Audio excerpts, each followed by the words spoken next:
Lords of the Opium Church. Thanks for finally being on the Slightly Fuzzed podcast. Thanks for having us, man. It's been a long time coming. I went back and looked at some of my notes from, I don't know, 6 months ago or whatever, when we were originally going to do this. And I'm glad that we had to put it off a little while because a lot has happened in your world and a lot more to talk about and announce and whatnot. But for me, at the time when I was writing those notes, I was like really wanting the podcast to be almost more funny than it was music based. So I was trying to like kind of write these little jokes and whatnot throughout and writing them down on a note card before we started. And it was like, hey, so who else is on Opium? Just me? Like, just like really cringy, dorky, terrible shit. And then looking back a couple days ago, I was like, oh, thank God we postponed that. Thank God I don't have to look at that. So I'm glad that we finally arranged to get this going. And thanks for being on. Thanks for having us, man. So let's talk about your self-titled album. I think it came up on Spotify or something for me. It was like an algorithm thing. It came up in the recommendations or something. This is before Slightly Fuzzed, I think, even was a thing. This is like over a year ago, whatever. And I saw the church, and it had the smoke coming out of it. I thought maybe it was on fire. Had that gothic font on it, and I was like, this is probably a little too black metal for me or something. I'm probably gonna skip that one. And for whatever reason, I put it on, and it was not black metal at all. It had that kind of like occulty darkness to it, but it was very accessible. It was very fun and almost kind of upbeat. It was like, I don't know, Uncle Acid if they were like a hair band or something. That's a good way to put it. Absolutely. Yeah. So is that how you would describe it? I mean, not maybe Uncle Acid as a hair band necessarily, but what was the plan going into Lords of the Opium Church? That's how we're gonna fucking describe it now. From now on. Yeah, I mean, we kind of just had some songs, and we kind of didn't really want to stick to any particular genre, although we fall more in the stoner rock, I guess, stoner metal-ish kind of world, Didn't really set out to do anything. I know the album cover is kind of brutal looking and it is a bit off-putting, but somewhat intentional, I guess, we just wanted to take pretty much a little bit from every genre that we played, and just pepper it in there. Yeah. Well, now looking back, the church is probably not on fire. It's probably more like opium smoke or something coming out of it, right? Maybe. Some kind of smoke. It might not be opium smoke, but it's who knows? Some sort of smoke, yeah. Open to interpretation. Yeah.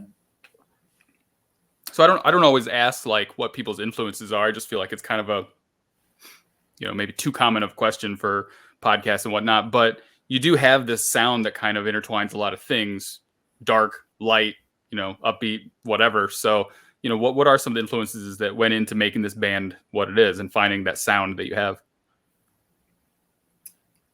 Mainly Black Sabbath. I mean, it's a cliche answer, but yeah, I think that's, for me anyways, on my end of it, it's the ultimate influence, is just to try to make something cool like our forefathers in Sabbath would have done and still did, I think that it is a common answer is Black Sabbath, but a lot of people that say it's Black Sabbath focus on like one part of it where it's like really slow, sludgy riffs. And for me, when I hear Black Sabbath, like I hear like Ozzy and like these catchy choruses and stuff too, and sometimes that gets like forgotten about or something maybe. And you guys definitely have the catchy choruses. You guys definitely know how to write a song. So I'm glad that you picked that part out of Sabbath at least. Yeah, I mean, there's a lot of super poppy stuff that Sabbath put out, And, yeah, for sure. They're the masters of the hook, masters of the riff, obviously. So that's pretty much. I mean, all eras to me. I like, I might get shit on for saying it, but I mean, I love some of the Dio stuff, the Tony stuff. Like there's a lot of depth within that band, obviously. Have you heard the new Tony Iommi Cologne song that he did? I did, yeah. I mean, Well, it's cool riffs. I don't know if I'd really call it a song per se, but I forget what he called it. It was like the scent of something. Even it was like, it's like clearly a song about darkness is what it is. Yeah, darkness, there you go. Thankfully, there's no words in it. I mean, I don't know what those lyrics could have been about cologne and smelling and scent of whatever, but you know, it smells like an old guitar case, man. So, all right, the self-titled, we kind of addressed the artwork a little bit, but tell me about where the artwork actually came from. Yeah, so my old man, my father, actually painted that picture. So I believe you have it here. I do have it. Yeah, I got it up on the shelf there. It's we altered it a bit, you know, to make it size, you know, towards the album and everything. But this is the original artwork that. My old man, he's a musician as well. He plays everything, you know, and you got a nice told poster, Marcy. Yeah, told him about the genre, you know. Oh, that's rad. That's awesome. Yeah, I mean, it's you know, you guys did like darken it up a little, but that's awesome. Yeah. And he was just you know, he's been a painter for as long as I've known him, I guess, my whole life. And I just told him, I said, you know, maybe you can paint the album cover, or, you know, maybe give us something. I was pretty vague with it, you know, like a church, you know, maybe with a bit of smoke coming out of it, make it super vague, you know, kind of like an old horror movie poster that would have happened, you know, back in the day when they actually hand painted stuff before Photoshop and everything, right? So so that was painted specifically for the album cover. It wasn't just one that he had laying around or anything. No, that was for it. Yeah, he did it. He was just like, yeah, sure. And then he showed me that, and I was like, that is fucking morbid as fuck. And perfect. So. Awesome. Yeah, saves money on. Yeah. Your old man could commission it. Yeah. Yeah. There you go. We didn't pay him shit. Don't tell him that. Most artists don't get paid shit anyway, so you know he's probably used to it. Yeah. So 2021 was kind of a big year for you guys. I mean, obviously the album came out early 2021, but even after that, I think a lot has happened. What do you want to tell us about all the changes and moving of Lords of the Opium Church in 21? Yeah, there's definitely a lot of stuff moving around, you know. It's a good opportunity to bring in officially Adam and Morrissey. You know, they've joined the band. Adam's on keys. Morrissey's on drums. Right now. And Eddie's a new member too, I think, right? I mean, Eddie is. Yeah, I mean, from the first album, I don't even consider that now at this point because he was here all along, right? But Jordan's the OG. Yep, I am the OG guy. I listened to a podcast, and again, this is kind of a while ago now. Was it Doom Tomb maybe that you guys were on? Yeah, we were quite a while back. And you were kind of talking about like the beginning of the band. Was it just you and a friend or something? Was it like a 2-piece thing and recording it that way, or what's the story? Yeah, so basically, I played in a few different bands around the Edmonton scene, and met up with this guy, Rob Wallace, who used to play drums. He played drums on the first album, and he worked at a recording studio here in Edmonton. And I'd met him through talking about recording with a couple other projects that I was working on and stuff like that. Actually, myself and Adam were in one of the bands, you know, and some stuff got shuffled around, you know, and he basically asked me, he's like, you know, you want to form a band? So he's a drummer by trade and a sound engineer. He's one of the best guys around for recording. And so we did. We were going to just set out to be just a 2-piece originally. You know, that's why there's so many, so much of the octave pedaler on the first album. A lot of that stuff was just to thicken it up because we weren't going to necessarily have a bass player. We were just going to do these songs as a 2-piece. Mm-hmm. Then a guy named Terry Palick, who owns the recording studio, he's a bass player by trade. He heard some of the demos, some of the rough stuff we were working on, and he said, you know, even if you guys want to be a 2-piece, maybe we should let me play bass on it. So we were like, yeah, of course. We didn't set out to do anything like any goals or really anything. We just wanted to put out some of the songs, some of the songs that I was kind of sitting on that I've written a long time ago, and just stuff that I had, just wanted to get it out of my system. So Terry jumped on and played bass on the first album, and then really there was no turning back after that. Since then, the two guys have, they've had other things, other paths that they had to go down. So that's super cool. I mean, we're all still super good friends and stuff like that. But just to fill in the pew seats of the church, we had to look around, and I think this is definitely now like the strongest lineup ever, from the new stuff that we're writing now. I'm hoping everybody's going to like it anyways. So all right. Yeah, definitely. I speak on behalf of everybody, I think, for that. Yeah. I was going to ask, like, how is the sound kind of changing with the addition of so many new people? At the time I was writing that first note card 6 months ago, whatever, it was just Eddie's addition to the band. And now you got 3 new people in there. So is the sound changing? Is it getting heavier? Is it getting darker or weirder? Or, where are you going with it? Well, I think everybody's bringing something to the table. Everybody, although we have common influences, I think everybody has something, that they bring to the table. And these new songs are definitely morphing to the point where it still sounds like Lords of the Opium Church, but I just think it's just an evolution in the right direction. So yeah, it sounds like it's a bit faster riffing and stuff, and yeah, a bit more trashy in parts. It's a lot of fun to play, for sure. Cool. Yeah. What kind of traction did you feel like you were getting with that first album? Because like I said, I hadn't even started Slightly Fuzzed yet, and I was super into like stoner and doom and stuff, but I wasn't quite like as immersed into the scene or anything at that point.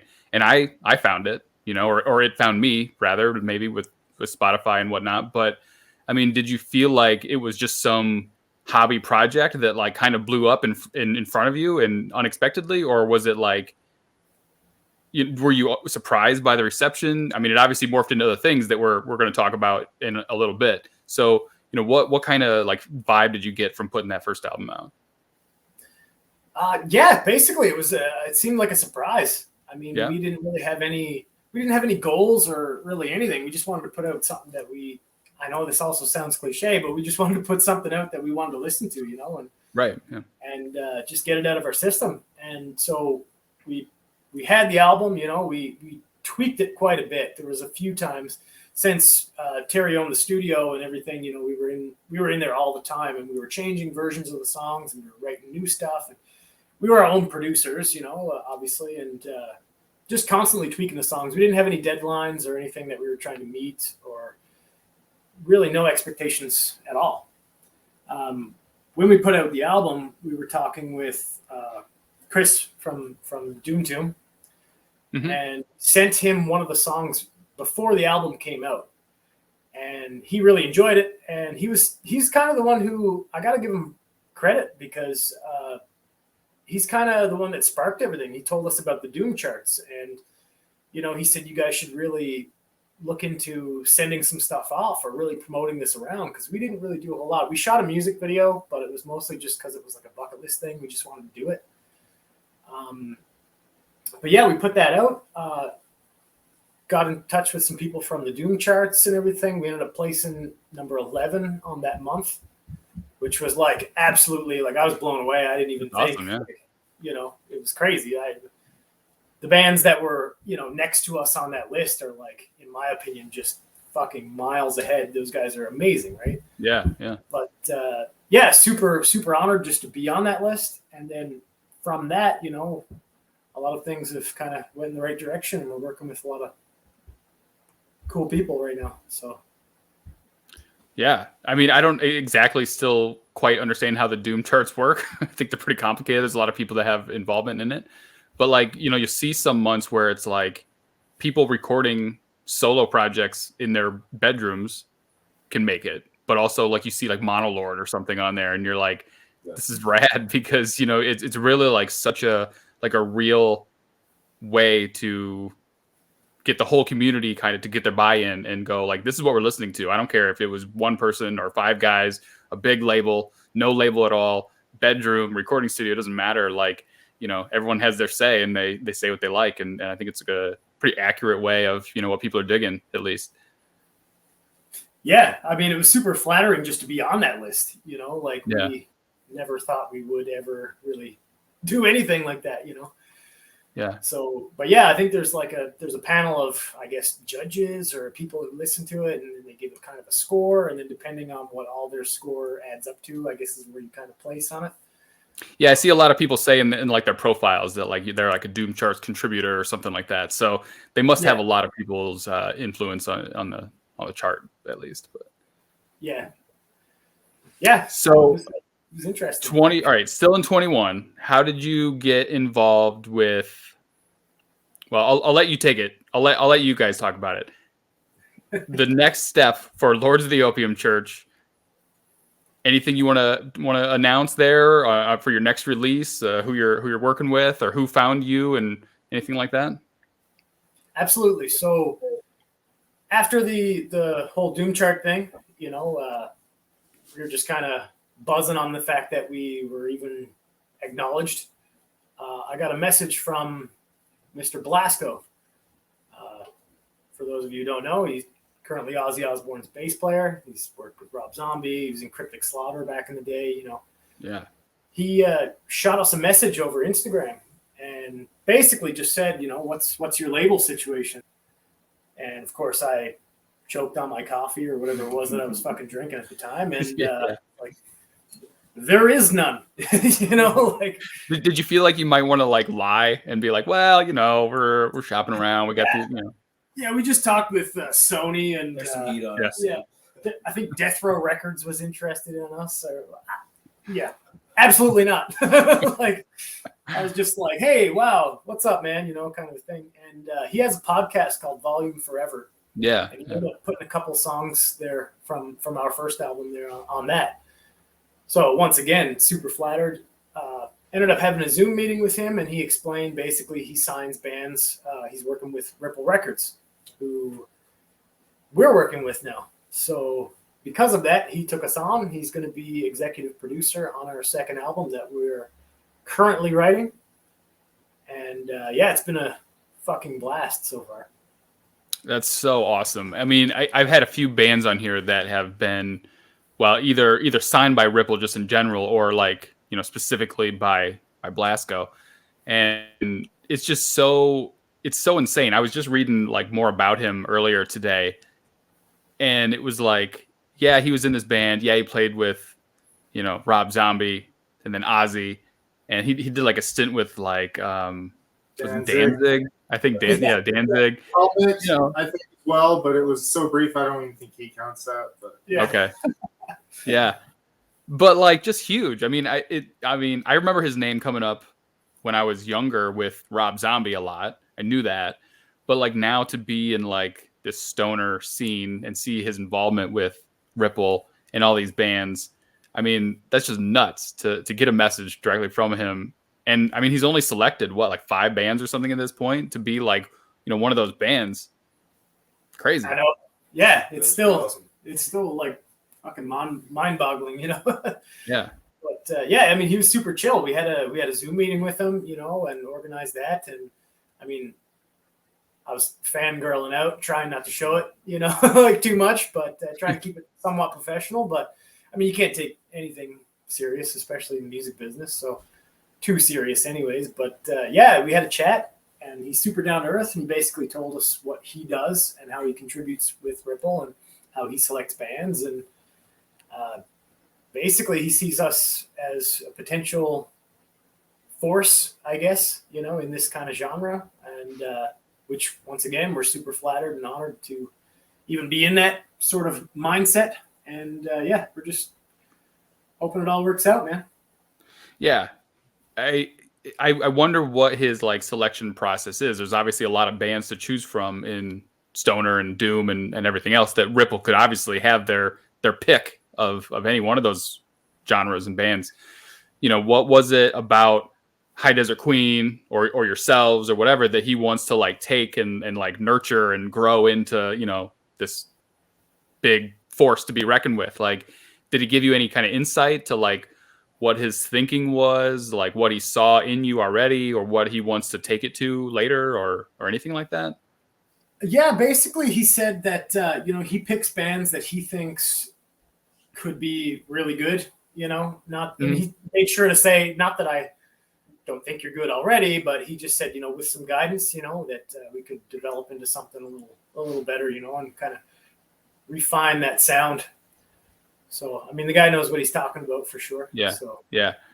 When I was talking to Ryan from High Desert Queen, you know, they had just gotten, I think, signed at that time to Ripple, and it was a Blasko band, and we talked about the music a little bit, of course, but like even the artwork, you know, he was like, we had the album cover picked out already for our next album, and Blasko liked it, but Blasko's like insight to like what makes a big album, you know, what makes a chart-topping album cover, what makes a take us very fucking seriously album cover, like his insight to even that changed completely about like what High Desert Queen ended up going with. And like the album covers they went with for their album is amazing. I mean, it took them to another level, and you can see that like that choice made a difference. You know, it makes you be taken seriously, and we're not just some local stoner band. Like, we are a big band, and we're going to be here, and we're going to make a difference. And that's Blasko's, you know, experience at work, I'm sure. Yeah. Basically, he pretty much reiterated that. He just said, you know, he's going to have a hand in picking the artwork and working with us, you know, is kind of the vibe that I get whenever I talk with him. He's not out to change our sound or change who we are or do anything like that. He's just there to refine it, I guess, and make the album the best it could possibly be.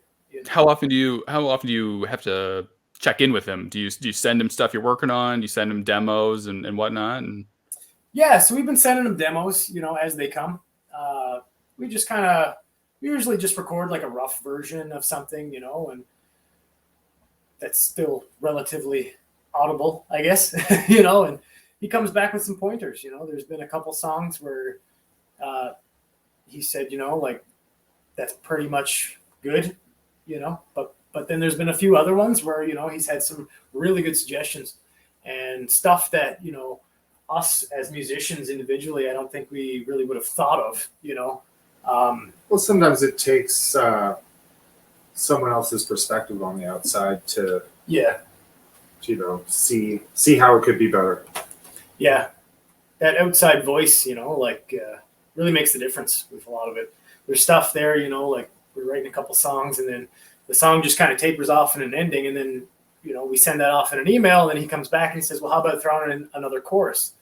You know, it's like, well, shit, we never really even thought of doing that. So yeah, we did it, you know, and it changes the whole vibe of the song, right? How does it feel taking even constructive criticism from someone when you had kind of free reign on the first album? Like, for myself, like as a designer or something, it's tough because you work on something and you kind of put your soul into it and make this kind of piece of art, and you send it off to someone like a logo or something, and they go, no, you know, it needs this and that. And you're like, well, who the fuck are you? You know, you don't know what you're talking about. You're some guy that signs papers, and like, I'm the artist, you know, what are you talking about?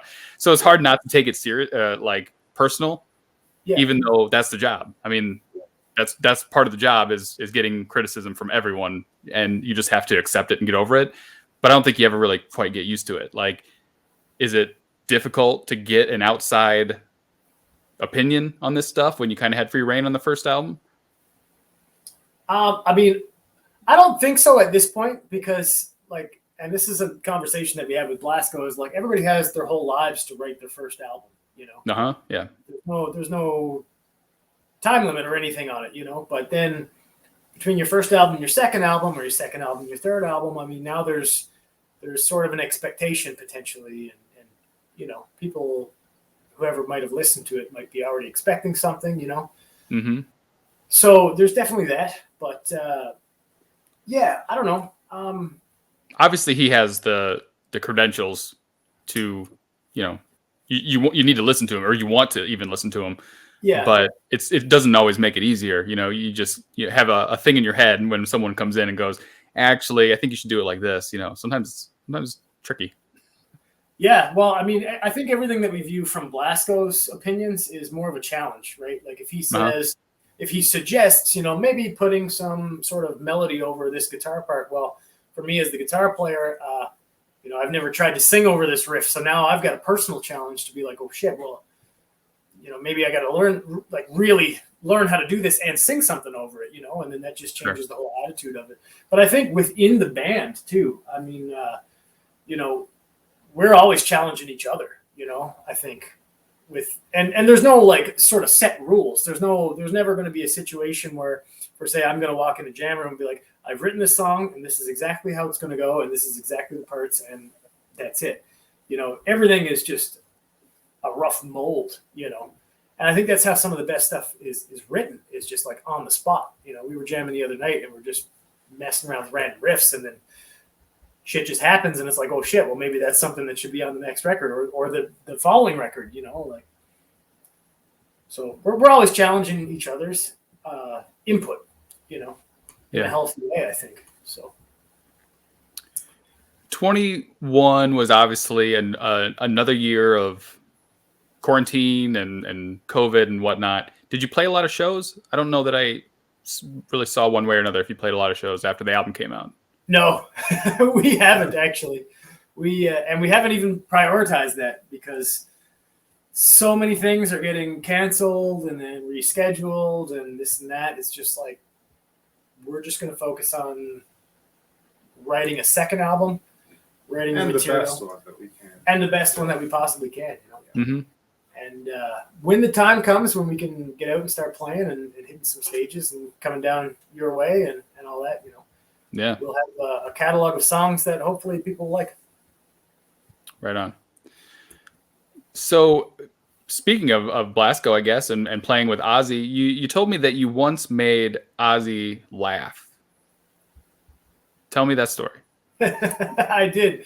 At least I'm pretty positive I did. I don't know what, I don't even know if that guy knows what makes him laugh sometimes. But so a couple of years ago, when Sabbath were doing their 13, the end tour, mm-hmm. I got tickets here in Edmonton at a place called Rexall, which is since no longer in existence. So I got front row tickets to go see Sabbath because they were and are my favorite band of all time. Front row tickets, and I was wearing this hat that says "Evil Cunt" on it. It was a beanie, and I had it for whatever reason. I just had it kind of flipped up like this, and I tend to be a fidgety guy, so I'm just moving shit around or whatever. I ended up flipping it up halfway through the set. Now Ozzy's doing his fucking shuffle around, he's running around and interacting with the crowd in between songs, and he came right over to me and he looked at, which I'm pretty sure is my hat or my fucking face. I don't know, one of them. But he looked at me and he laughed and he gave me a thumbs up. Ha right in the microphone, and he gave me one of those. And of course, I was just like, oh my God, Ozzy looked at me. Yeah.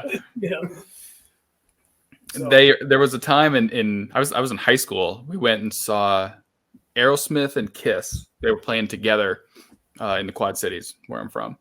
And I think Aerosmith opened for Kiss. I think they maybe switched back and forth, but I was a big Aerosmith fan at the time anyway, and I knew a lot of their music and liked it. But then they came out and played like something really old. And I didn't know it. It was like a Toys in the Attic era kind of a thing, but I didn't really know it. So anyway, I was just kind of standing there in the stands like this, not to be like disrespectful or anything, but it was just how I was standing at the time, and I was like right on the aisle, and Steven Tyler was like telling everyone to clap, and then he like stopped. And he looked at me and he goes, "You, like this, fucking clap." And I'm just sitting there going, "Me?" And he's like, "Yeah." And I'm like, "Okay." Like started clapping. I mean, it was like a story that I could tell, but also like a little embarrassing. Like he totally called me out. And also at the same time, I was like, I don't know the song. I don't like, fuck you. But also, I don't know. I didn't know how to feel about it. But he definitely saw me not clapping and having my arms crossed. I guess that clarifies. There's a lot wrong with that guy, but maybe his eyesight isn't one of the things. That's Not bad. Yeah. Because we definitely weren't like front row. We were like up in the stand somewhere, and he saw me from the stage and was like, that guy's not clapping. Fucking anti-clap fucking sensor is going off. Like, there's one person that's not clapping. Yeah, no shit. You actually have met a handful of people. It sounds like you sent me a few stories. Said you met Brant Bjork. Yeah, one of my old bands opened up for him. He was doing a 420 festival. He was doing a DJ set, so it was kind of interesting. But yeah, one of my old bands was on the bill for that particular day that he was playing. So ended up meeting him, which was also super surreal because he's always just been somebody you see, online or whatever. You just hear about him. He's just like a fucking enigma. It's Brant Bjork, mysterious Caius guy, And then when I met him, he puts out a ton of music and he's in a lot of things, but it's like not a person that I see a lot of like interviews, video footage or anything of. It's just like he just keeps putting out music from the layer somewhere. Yeah, he's insanely creative. That guy. I'm a big fan of all of his work. Yeah. But I ended up meeting him, and he was just like kind of behind the mixing board, and I was like kind of psyching myself up with the guys I was hanging out with, and it's like, am I gonna be that guy that just goes over and fucking says what's up? Like, yeah, I'm gonna be that guy. I think I'm just gonna go do that. Whatever. So I just went up to him. I was like, hey man, like 6 song choices on your DJ set. And did one of these, and he was like, yeah, man, like put her there, and like just the ultimate chill guy. What is a DJ set from Brant Bjork? He just picks a playlist and plays his own? Yeah, just a bunch of I don't think he played any of his own music, actually. Yeah. It was a lot of vintage stuff, a lot of Blue Oyster Cult, a lot of just bangers, man. Really good stuff. When I was going to college, it was like a suburb of Chicago, and I won tickets somehow through like this magazine to go see like a Shepard Fairey art exhibit. The dude that did like Obey and all that kind of shit. You know what I'm talking about? Yeah. So he had an exhibit in Chicago, but he was also going to like DJ that night. And they had like an opening band and all this kind of stuff. And like real like live bands playing, I think, if I remember correctly. And all his art, which is amazing and really cool to see up in person because you just kind of see it usually from magazines and large buildings from a distance and whatnot. But it was cool. It was very cool to be there. But then it was like the grand finale was Shepard Fairey's DJ set. And he literally went up there, had a laptop, and was like, play. And it was like, he didn't have a turntable. It wasn't like he was like mixing stuff. He just was like, here's my playlist. And it was like, that was like the main event was him playing like his playlist at this fucking art show. Yeah. Yeah. Well, I mean, Brant had really good taste in music, so. Yeah, I don't even remember what Shepard Fairey was playing. I have no idea. I was just like, what is this? Yeah. Brant Bjork, though, they Stoner said they were coming out with the second album. Totally, it's called, with a big pizza on the cover. Fucking right. I love how those guys are just like totally owning it now at this point. They're just like, yeah, no one liked the Stoner moniker for a lot of years. And now we're called Stoner. Stoner's rule, totally, pizza, like just owning the whole thing. Yeah. Well, yeah, like during the 420 festival, I mean, I'm sure there was 420 being enjoyed, so it was fun. I mean, like I said, he's like a fucking monk or something, man. He's just like 100% zen. Yeah. And here I was, just some random dude who was just like, what's up, man? Like he's getting all the time, like all night, But he was super nice, man. And he's just like, fuck yeah. What's up, man? I always I wonder now, especially after doing the podcast and stuff, like how big some of these people are, or if I've just built them up to be bigger than they are. Because if I brought up Brant Bjork to my girlfriend or something, she'd be like, no fucking clue who that is. No idea. Doesn't know who Caius is. Doesn't know who, like, I mean, she'll know who like Queens of Stone Age is. That's probably about the extent of, But to me and to many of us, we're like, Brant Bjork, man, that's amazing. So like if he goes to the airport, like is he gonna get recognized? Probably not, really. Right. But if he's at like a festival or something, like I saw a bunch of pictures from Psycho Las Vegas this year, and like all these people just surrounding, Brant Bjork and like Matt Pike or wherever he goes, and like to this small underground, it's like legends. But to the rest of the world, to like 90%, 95% of the population, they're like, I don't know who that is. No clue. Yeah, I think I'd only like probably recognize Matt Pike in a crowd if he wasn't wearing a shirt. Yeah, like, but that would make it easier for sure. With a Les Paul like just mounted upon his stomach. Yeah, exactly. But yeah, I don't know. I mean, if I was in the airport and I saw Brant Bjork, I'd be like, Brant Bjork, what's up? Yeah. I don't know that I'm very good at recognizing people out of the crowd in like real life situations. But if you see anyone with long hair, it's a little unusual enough to where you go, I wonder if that guy's famous. Yeah. If I saw you, Eddie, at the airport, I go, I bet that guy's in a band. Yeah. Maybe a good band, maybe not. I don't know, but I bet he's in a band. Where's Jesus there? If I saw Eddie at the airport, I'd be like, dude, what the? Can I get your autograph? For sure. You guys want to do Real or Fuzzed? Sure. All right, so Real or Fuzzed. I'm going to show you 10 album covers. They're all ridiculous. Some are real, some are fake. You tell me what is real or fuzzed. The first one is by Mike Crane, the Karatist Preacher, God's Power. That almost looks like the original album art for your first album. Yeah. That was almost the Opium Church. That was. I think that was actually. Fuck. That was the original. He took it. Yeah. I was going to say, so real or fuzzed? What are we going to say? I don't know. I'm going to say fuzzed. It's fuzzed? I think it's fuzzed. I don't know about the rest of the guys. I think it's real. I say real. This is the real album. That's the real one. Karatist Preacher. I mean, his hand is in motion too, so he's definitely fucking whacking the shit. Oh yeah. Yeah. It's all God's power, man. Pinky. Yep. It looks like it's kind of wrapped up or something. Maybe he has like a cast on or something. Looks like he might have.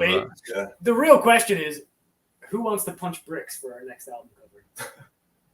Not it. All right. Sweet. This one's called Hot Poop. Does their own stuff. Oh, I didn't see the T at first. Thank God you said that. Hope Poop would also be a very good album. All right. Does their own stuff. Does their own stuff. This guy over here is definitely taking a poop there on the left. I believe. Yeah. Well, yeah. What's up with that person there? Like, I think This guy's dead. This guy's doing drugs. okay. I don't know what they're doing, and this guy's shitting for This sure. is like Human Centipede going wrong. Yeah. This is some fucking Fuzzed. Nah, Fuzz. I'm gonna say that's fucking real, man. There's some weird grindcore shit out there. This is real. This is a real album. Fuck. Hot Poop. I knew it was real because I have the album right here. Instrumental masterpieces by Living Dead Toven. This one's got to be fake because we've had 2 reels. Yeah. I'm pretty sure that's Yngwie Malmsteen, for fuck's sake. I don't know. This is fuzzed. looks like That's looks a little bit like Ron Jeremy. Yeah, right. Duke, Ron Jeremy. Rabillard, and the Pleasure King. This guy looks more like Ron Jeremy. Oh, and the Pleasure There you King. go. There you And go. the Pleasure Kings. Yeah, exactly. That's Danny McBride. Yeah, right. Look at that mustache. I don't know. That's he doesn't have his first couple of fucking buttons done up here, so Yeah. I think he is an actual Pleasure King. Because, nobody who's a Pleasure King does up there. But That's if like El Chapo decided to start a band and play guitar. It's actually El Paul Chapo and the Stanley Pleasure does- Kings. This is real. Okay. Yeah, of course that is. Nice. This is the real one. Roger Chapman, let's spend the night together. Also real for sure, I think. I think I was fuzzed.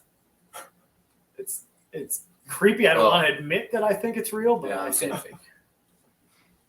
What's interesting about this one is his jumpsuit says Otis on it, not That's Roger. true. And he's Roger Chapman. This is a real one. This is a real album. Oh, yeah. I've seen 1,000 versions of that, I think, Yes. at like every garage sale I've ever been to. Every album in 1978, Yeah. I think, looked like In that. all of our parents' record collections. Yes. Yeah. Yeah, I'll have a creepy Roger Chapman. I want to do a podcast, and maybe you guys want to join me for one of them, but I want to do a podcast where I actually look up like the story behind album covers like this and figure it out. Like, one, who fucking designed this? Who is Roger Chapman? What does the music sound like? Why the fuck did you make it so weird and creepy? Like, I want to like deep dive these album covers. So, Well, and what does he want to do spending the night together? Like, does he want to do construction work? yeah, who approved the idea to wear a jumpsuit when you're trying to ask someone to spend the night with you? It's like in parentheses, it should just be like, let's spend the night together and discuss how we're going to break out of jail. We'll spend the night together, and you're never getting out of my basement. Also, Yeah. Yeah, you're going to be a lampshade. Fuck. the philanderers, you're the only one today. This one's fuzz, but I want this one to be real so damn bad. I think that's close. I don't know. It's a woke village people is what it is. Yeah. I mean, the blonde guy looks like a fucking PC version of the dude from Scooby-Doo or something. Yeah, I was going to say, Fred. Yeah. I don't know, man. This one's fuzzed. That one's fuzzed. Okay. Yeah. Country Church. Oh, real. Real. You guys are confident. Yeah. You guys all own this album or what? Oh, dude, you don't know? It just looks like my old man and his siblings. This was Opium Church when they were Country Church. Yeah, that was us. Yeah. I don't know, but that should be our next fucking album cover or something like that. Just make it in the Throw nighttime. that Make out it there. that in the nighttime, and there you go. And the barn will be on fire or Yeah. some shit. Yeah, the barn will just be a burning church. Yeah. Yeah, that one is real. You heard it Another there, album ladies that and I want to explore a little deeper. Be a real but, burn burger. Yeah. The Clip Boys. Oh, We don't play the game. Nice. I think that's real. I mean, probably real. I think that's like Sounds like a punk band or something. yeah, some shit from Yeah, Clip Boys. The Clip Boys, which actually looks like a chicken's foot. yeah, the 90s kind of. I don't know. That's Yeah. what it looks like to me. This one's real. Yeah. Yep. Fuck. You guys are pretty good. I know what I'm doing later. Looking those guys up. That's for sure. Joe Malone, Touch Myself. Buzzed. I hope. Joe Malone. I don't know who Joe Malone is, but It looks like some darkness shit. Like he looks like the lead singer of Darkness and the Ultimate Warrior had a love child. yeah. Fuck. I don't know. It's got to be like Eastern European or something. Well, I don't know. No, I don't know, man. Buzzed. Buzzed. Real. I'm gonna go real. Buzzed. This is fuzzed. Oh. I mean, it's a real picture. Someone really took this picture, Yeah. but it's not a real album. The Miracle at My House. Well, there's a Guiro in it, so it has to be real. Yeah, I was gonna say this one was. Is that Meatloaf? Yeah. My eyes aren't that good. It's not me. It's not you.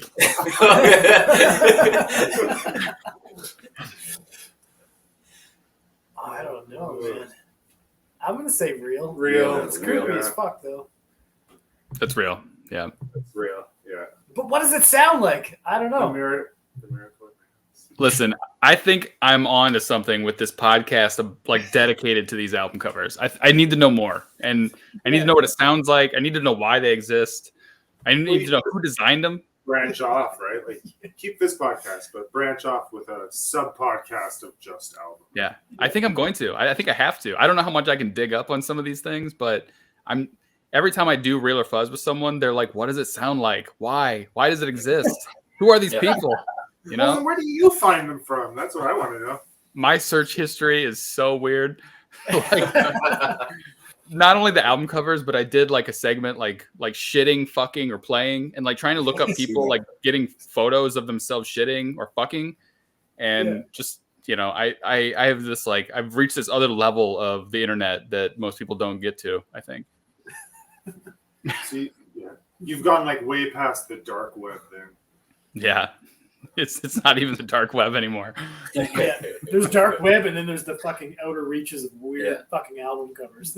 Yeah, it's the fuzzed web at that point. All right. So, what is the timeline for Lords of the Opium Church in 2022? What can we expect from you guys going forward? We are still writing the second album. We're getting there. First and foremost. Yeah. I don't know. I think we all like to play a show or two, maybe. Yeah. Possibly down the road. Mm-hmm. Yeah, we've been talking with some people, and we're definitely going to get down the States. We'd like to hit up Europe eventually too. We've been talking with some people, so we'll see what happens when it comes to that. Working on the second album, and any idea when we can hear the first single or anything off of the next album? We don't have any set dates yet, but I think when it happens, we're just going to just put it out there. And I don't know how much warning we're going to give, really. It's up to we'll talk with of course Ripple and Blasko about that. But yeah, I've always kind of seen it. I don't know. I think everybody might agree. Like just super random. Fuck it. We'll just throw it out, and see what happens. All right. Fair enough. Anything else you want to plug? Anywhere else you want people to go check out the first album while they're listening? Yeah, I mean, you can check us out on all platforms, Spotify and iTunes and all that kind of shit. If you haven't seen our videos, we've got a couple little music videos and stuff out. We're in the works of doing some more. You can hear our first album, of course, on Bandcamp as well. And just follow us on all social medias, really, and just keep an eye out for some teasers of the second album. And we're working on a lot of really cool shit. So. Cool. Well, congratulations to you guys signing to Ripple and working with Blasko. I think that's huge, huge news. I think it's going to mean a lot for the next album and going forward. I'm a big fan of the first album. It's one of those things that I heard before Slightly Fuzzed even exists. Like I said, I've discovered a lot through the podcast and through Slightly Fuzzed, but it's one of those things that I knew even before all this. So it made its way to me, and I loved it long before I ever had any, podcast or anything else to promote anything on. So it's good stuff. Everyone go check it out. And thanks for being on the podcast. Thanks, man. Thanks, man. Thank you for having us. Later.